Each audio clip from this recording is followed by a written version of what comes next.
Meena Yasir, clinical psychologist. खुश रहिए, मुस्कुराते रहिए, because you deserve a better life. Confidence building course के चौथे हफ्ते की चौथी वीडियो के साथ मैं हाजिर हूँ। आज की वीडियो में सबसे पहले मैं आपको गाइड करूँगी कंपैरिजन के बारे में। पिछली वीडियो में हमने क्रिटिसिज्म पे बात की थी।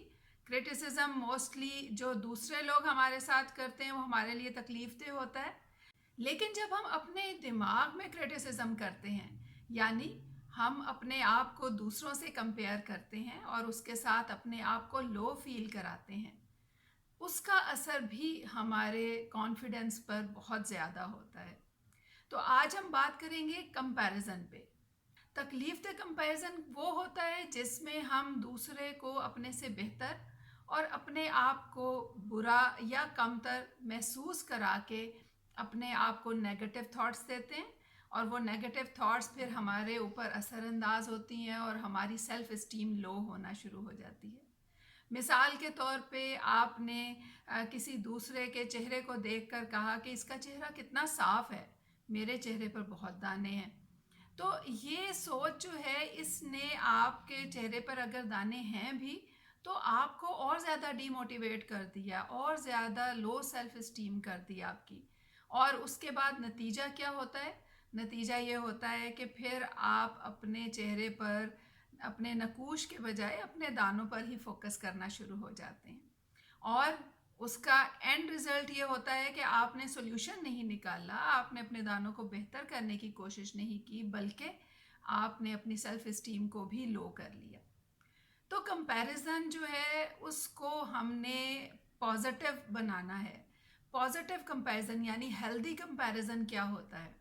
हेल्दी कंपैरिजन से मुराद है कि आप अपना कंपैरिजन अपने आप से करें। जैसे कि आज मुझे लग रहा है कि मैं खुश नहीं हूँ, एक हफ्ता पहले मैं बहुत खुश थी, तो मैंने अपने इस कंपैरिजन से फ़ायदा उठाना है। यानी एक हफ्ता पहले वो क्या रीज़न्स थे जिनकी वजह से मैं खुश थी, तो मैं उन पर काम करके आज अगर मैं खुश नहीं हूँ तो कल अपने आप को खुश करने की कोशिश करूँ। इसी तरह से अगर मेरे चेहरे पर दाने हैं तो मेरे चेहरे पर दाने पिछले महीने नहीं थे, इस महीने हैं। तो क्या मतलब है? इसका मतलब है कि पिछले महीने कुछ मैं ऐसा कर रही थी जो कि मैं अब नहीं कर रही, या कुछ ऐसा नहीं कर रही थी जो अब मैं कर रही हूँ। तो उस पर फोकस करके मैंने अपने आप को बेहतर बनाया और कुछ ही दिनों में मेरे चेहरे के दाने साफ हो गए। तो ये होता है हेल्दी कंपैरिजन, यानी अपने आप का कंपैरिजन कर रहे होते हैं मुख्तलिफ टाइम जोन्स में। जैसे कि पिछले साल मैं ऐसी थी और इस साल मैं ऐसी हूँ और अगले साल मुझे कैसा होना चाहिए। तो इस हेल्दी कंपैरिजन का फ़ायदा क्या होता है? फ़ायदा ये होता है कि आप अपने आप को पॉजिटिव मैसेजेस दे रहे हैं, सॉल्यूशन फोकस्ड हो रहे हैं, तो उसके नतीजे में सेल्फ इस्टीम भी हाई हो रही है, कॉन्फिडेंस भी बढ़ रहा है, और आप आहिस्ता आहिस्ता अपने गोल्स के करीब होते चले जाते हैं, कामयाबी आपके कदम चूमती है। हमारे इर्द गिर्द कई लोग ऐसे होते हैं जो हमारे कॉन्फिडेंस को लो कर रहे होते हैं। कई लोग बहुत टॉक्सिक पर्सनालिटीज़ के मालिक होते हैं, वो हर वक्त हमें क्रिटिसाइज़ करेंगे या हमें कंट्रोल करने की कोशिश करेंगे या मैनिपुलेट करने की कोशिश करेंगे। तो ऐसे लोगों के सामने अगर आप ओबीडियंट बन के रहेंगे तो नुकसान उठाएंगे। तो अपने आप को इन लोगों से बचा के रखने के लिए आप कौन से तरीके अपना सकते हैं? इसके लिए हम असर्टिव ट्रेनिंग करते हैं। यानी असर्टिव ट्रेनिंग का मतलब है कि आपके अंदर ये सलाहियत पैदा हो कि आप अपनी सोच को इम्प्लीमेंट करा सको। यानी मैं ये सोचती हूँ कि इस तरह से हो तो मैं उसी तरह से करूँ, ना कि ये कि दूसरे ने कहा कि ये करो और मेरी सोच कुछ और भी है तो मैंने तंग आके कहा ओके चलो वही कर लेती हूँ जो दूसरा कह रहा है। असर्टिव होने का मतलब होता है to say no to others in a good way. यानी एक हमारा होता है कि हम ओबे करते जाते हैं, मानते जाते हैं बातें, और दूसरा मोस्टली जो रवैया नज़र आता है, हम गुस्से में आ जाते हैं, हम कहते हैं बस बहुत हो गया, तुमने बहुत कुछ कह दिया, अब मैं तुम्हारी कोई नहीं सुनूंगा। ये दोनों रवैये जो होते हैं ये हमारी सेल्फ इस्टीम को भी लो करते हैं, कॉन्फिडेंस को भी लो करते हैं और ओवरऑल हमारे रिलेशनशिप्स को भी ख़राब करते हैं। असर्टिव होना इन दोनों के बीच की स्टेज है। यानी आप कोई भी बात दूसरे की वैसे ही माने नहीं जा रहे और ना ही आप गुस्सा कर रहे हैं, बल्कि अपनी बात प्लेस कर रहे हैं अच्छे तरीके से। तो एसर्टिव ट्रेनिंग के लिए सबसे पहली टेक्निक जो मैं आज आपको बताऊंगी वो है फॉगिंग टेक्निक। फॉगिंग टेक्निक जैसे कि नाम से नज़र आ रहा है कि आप फॉग बनाते हैं। फॉग क्या होती है? धुंध। यानी कि जैसे आप देखते हो कि शीशे के ऊपर जब धुंध आ जाती है तो आपको क्लियर नज़र नहीं आता। बिल्कुल इसी तरह से आप अपनी बातचीत में इस टेक्निक को अपनाएंगे। उसका तरीका ये होगा कि जैसे मिसाल के तौर पे कोई शख्स आपको इनवाइट करता है, वो डोमिनेट करता है आपके ऊपर, उसका गुस्सा तेज़ है, आपको पता है, आप जल्दी जल्दी जाने की कोशिश करते हैं कि मैं टाइम पे पहुंच जाऊं, नहीं तो वो गुस्सा करेगा। और कोई भी वजह हो जाती है, ट्रैफिक ब्लॉक हो जाती है, कोई रीज़न हो सकता है, आप वहाँ पे आधा घंटा लेट पहुँचते हैं। तो जिस शख्स ने आपको बुलाया था वो गुस्से में है और वो आपको बुरा भला कहना शुरू कर देता है। वो कहता है तुम्हें पता था कि मैं इतनी देर से इंतज़ार कर रहा हूँ, इतने बजे का टाइम था, तुम क्यों नहीं आए, तुम्हें समझ नहीं है। वो नेगेटिव किस्म की बातें गुस्से में कर रहा है आपके साथ। अब अगर आप भी गुस्से में आ जाते हैं तो रिलेशनशिप ख़त्म, और अगर आप ओबे करते हैं कि अच्छा ठीक है मुझे माफ़ कर दो, मेरे से गलती हो गई, तो इसमें आपकी सेल्फ इस्टीम लो हो गई। लेकिन एक और तरीका है। फॉगिंग में क्या होगा कि आप उसकी बात पर रिएक्ट करोगे इस तरीके से, जैसे कि अगर वो गुस्से में कहता है कि तुम्हें पता था कि इतनी देर से मैं इंतज़ार कर रहा हूँ, तो आपने अपनी आवाज़ को लो रखते हुए कहा कि हाँ मुझे पता था कि आप इतनी देर से इंतज़ार कर रहे हैं और मुझे अफसोस है कि मैंने देर कर दी, लेकिन कुछ रीज़न्स थे, तो आप बताओ कि अब क्या करना है। यानी आपने उसी की बात को रिपीट किया अच्छे तरीके से और उसको कहा कि अब बताएं आगे क्या करना है। तो इससे क्या होगा कि वो शख्स 2 3 4 दफ़ा गुस्से में बोलेगा और आप हर दफ़ा उसकी बात को अच्छे तरीके से रिपीट करते हुए अगली बात पर जाने की कोशिश करोगे, तो वो चौथी दफ़ा के बाद चला जाएगा अगली बात पर। यानी फिर वो कहेगा अच्छा चलो आओ बैठो कुछ खा लेते हैं। तो ये तरीका जो है, इसमें आपकी सेल्फ इस्टीम भी लो नहीं हुई और आपने अग्रेसिवली भी नहीं बोला, आप असर्टिव हुए, यानी अपनी बात को आपने अच्छे तरीके से प्लेस किया। इसी तरह से एक और टेक्निक है, उसको हम कहते हैं स्ट्रक रिकॉर्ड टेक्निक।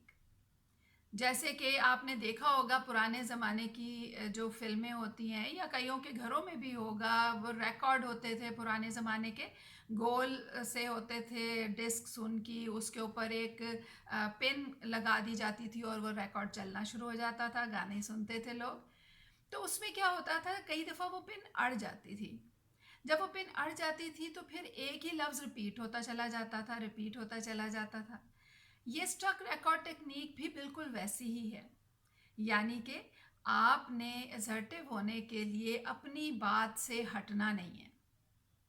मिसाल के तौर पे कोई शॉप है जहाँ से आपने कोई चीज़ ख़रीदी, और सपोज़ आपने एक बैग ख़रीदा और ख़रीद कर जब आप वापस घर आए तो आपने देखा कि उसके ऊपर एक मार्कर का निशान है या कोई कट लगा हुआ है।